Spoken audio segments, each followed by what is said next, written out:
Philippines, I've had a little bit to do with the Tabali tribes of the Philippines, where there is someone there that works very well with the Tabali tribes, about 40,000. And it's a mission there that's a unique mission in my experience. I don't have that much mission experience, but it's just wonderful in the way it's working with the people out of their traditions. They have a creation epic, magnificent thing. It takes 25 hours to recite. Now it's a glorious thing. Just tribal peoples. And they are passing from hunter-gatherer phase to developmental phase, and some are Christian.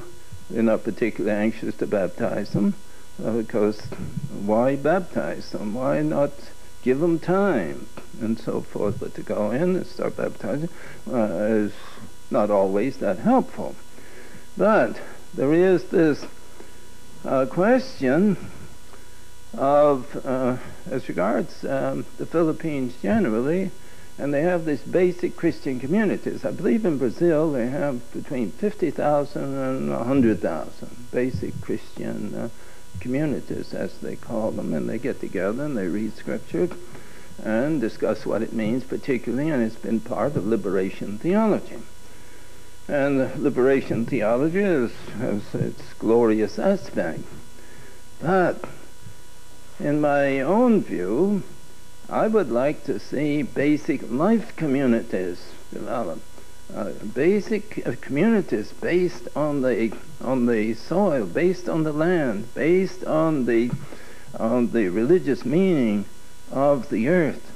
Because these people, as they are educated, as they get higher educated, their education is going to be progressively less Christian to establish their rootedness in the land, and that would, to some extent at least, get them beyond the left-right division that occurs in all these third world countries. To get beyond the left-right division, one of the basic things is to deal with the land, which is beyond left and right, which is a common thing for everybody.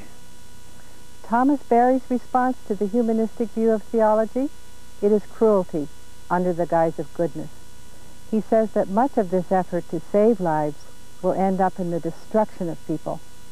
The Vatican, says Berry, has rooms filled with documents on social justice, but not a word to say about population controls, the central issue in any impoverished third world situation.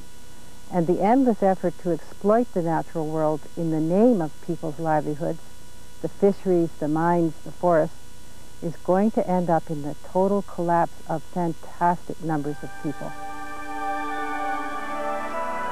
People coming from very real situations of oppression would say it's a luxury to talk about the tree. When people don't have food, you're being oppressed on every side, and yet you can, tomorrow there won't even be food unless we also have this awareness of the earth. It's part of the failure of the Western dynamic to have the type of critical regard for its own processes. I think that's the context out of which he speaks. And so it isn't just a church failure.